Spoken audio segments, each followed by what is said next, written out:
Welcome to my YouTube channel. Kung bago ka lang sa channel na to at true-blooded Aldab Nation ka, tama po ang channel na pinuntahan mo. Kaya considering na po kitang bagong subscriber. At huwag mong kalimutan pindutin yung bell para lagi po kang updated sa bagong video na ilalabas ko.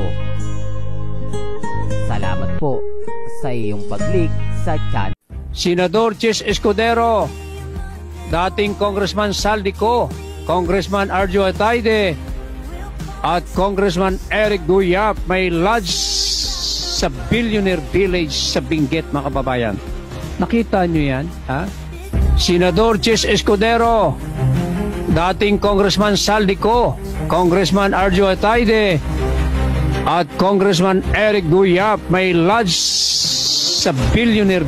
Di kalayuan sa Baguio City ay ang tinaguriang Billionaires Village, ang Alphaland Baguio Mountain Lodges. Mga bigating negosyante, artista at politiko ang mga nagmamayari at namamasyal sa mga luxurious log homes dito. Welcome back mga kaandam. Ito na naman po ang inyong lingkod, si Mr. Destiny. Ngayon alam nyo na po yung istorya. Ngayon alam nyo na po yung buong kwento. Ang sarswela nga po o ang kaasalang mapapaisip talaga kayo. Ito yung katotohanan sa likod po ng mga akusasyon sa kasalan ni Mengay Kuno at ni Congressman Arjo na isang kumbaga clone. Halata naman po mga kaaldab na sinasabing doon daw po ito ginganap sa billionaires. Po ba? Na kung saan nga po mga kaaldab, maraming fans ang pumunta pero hindi po nakita ang venue. Dahil puro bilyonaryo lang daw po o mayayaman lang daw po ang naandun. O, kasama na nga po sa listahan doon ay ang pagmamayari. Kung saan mga kaaldab, unti-unti na nga pong naglalabasan ang buong kwento at buong istorya. Ito mga kaaldab yung masasabi natin na antay-antay lang po kayo. Di po ba? Ito yung nagsasabi na ito na po yung simula ang pagwawakas ng sarswela. Kasi nga po bali-balita nga po ngayon mga kaaldab na masyadong nagkakalabuan na nga po raw o naghihintay na lang ng anunsyo sina Mengay at si Congressman Arjo. Ito po yung pinakahihintay natin mga kaaldab, ang katapusan ng sarswela. Sarswela na kung saan nga po talagang hindi mapipigilan. Yung tipong kahit anong gawin ay talagang mararamdaman mo. Hindi po ba? Yung tipong ramdam na ramdam mo yung galit natin ngayon na mawawala na. O, di po ba? Kaya ang sinasabi ko, pinapaliwanag ito, marami nagre-react. Kaya hindi naman, Mr. Destiny, sabi mo, yung clone lang yung kasal. Ito na po yung simula. Halatang halata naman po na yung kasalan na yun ay talagang pinagplanuhan. Hindi po ba? May mga bagay-bagay po na kailangan nating ilabas, yung mga ganitong bali-balita na hindi po nila inilalabas, na itinatago po nila sa social media. Kaya nga po kita nyo naman po si Mr. Destiny 101% na updated po dyan. Taliwas po sa mga sinasabi at pahayag ng iilan. O, bagamat marami pong kwento lumalabas, marami nagsasabi na kumbaga tapos na yung boxing, tanggapin na natin yung katotohanan. Ito yung mga bitter.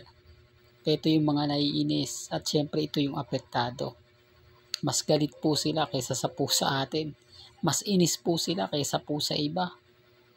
Pero ang pinakamaganda naman pong mga bali-balita, ito na po yung pagwawakas. Dito na natin maintindihan, mararamdaman kung sino nga po ba talaga ang nagsasabi ng totoo at nagsasabi ng fake news. Sa ngayon mga kaaldab, maging relax lang kayo kasi hindi naman po ito agad-agad masasabing ganito ganyan. Antayin nyo yung mga revelasyon na ilalabas pa po natin. Nagsisimula na po mga kaaldab, nakita nyo naman po yung mga komento po sa social media, di po ba? Na si Mengay at si Congressman Arjo ay talagang nagkakaroon na ng matinding issue dahil hindi na nga po nagugustuhan ng pamilya Ataide o ng pamilya Mendoza. Pansin nyo, sa event ni Mengay sa McDo, wala na rin si Congressman Arjo. Hindi, real to kaya mga kaaldab. Hindi na po nakikita pa dati-rati ang yabang po ng mga army, hindi po ba? Halos lahat ng taga District 1 inaarkila pa po para lang po pumunta sa Pulilan, Bulacan o sa Santa Maria, Bulacan, na kung saan naandun nga po yung branch ng McDo ni Maine Paul Carson. O ngayon nasaan na? Bakit wala? O, well, doon pa lang mapapaisip na po kayo na parang may mali. Hindi ko pinipilit ito mga kaaldab para lang po sa mga kritiko ni Mr. Destiny. Hindi ko to pinipilit para lang po sabihin sa inyo na ganito ganyan. Pansinin nyo naman po kasi. Una sa lahat, nung undas, namigay ng ayuda si Congressman Arjo. Imbis na dapat kasama niya si Maine Paul Carson na sinasabing nagtanggol sa kanya. Na sinasabing isa sa nagsalita para ipagtanggol si Congressman Arjo. Wala. Hindi man lang tumulong, mamigay ng mga ayuda para po sa mga taga District 1 at para maibsan ang galit po sa kanya, para lang maipakita na siya po ay talagang masasabing tumutulong sa kapwa. Hindi, real talk yan mga kaaldab. Nakita niyo po ba?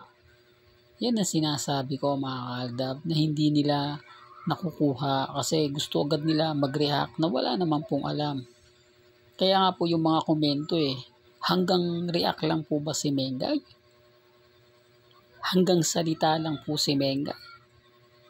Kung totoo nga po yung sinasabi nila, dapat nagpakita na. Pero hindi Di po ba? Dapat napapaisip na kayo, ba't si Mengay nagsasalita pero pagdating sa pagtulong, pagsuporta sa asawa, hindi nakikita. Kung si Mengay po ay sinusuportahan naman ni Congressman Arjo, bakit po sa isang okasyon na pagse-celebrate ng pamilya Mendoza sa Santa Maria, Bulacan o sa McDonald's ni Mengay, bakit no show o hindi man lang nagpakita ng kanino man lang para suportahan, para ipakita ang suporta kay Maine Paul Carson? Kaya nga sabi ko sa inyo, binaliktad ko yung sitwasyon Si Mengay naman ang nangangailangan. Si Mengay naman ang dapat niyang tulungan dahil real talk to, nakakalungkot nga po na balita na bagsak talaga yung negosyo ni Mengay sa McDo sa Bulacan. Kaya nga po nagpo-promote na siya. May mga big discount, etc. Talagang makikita mo yung pagbagsak.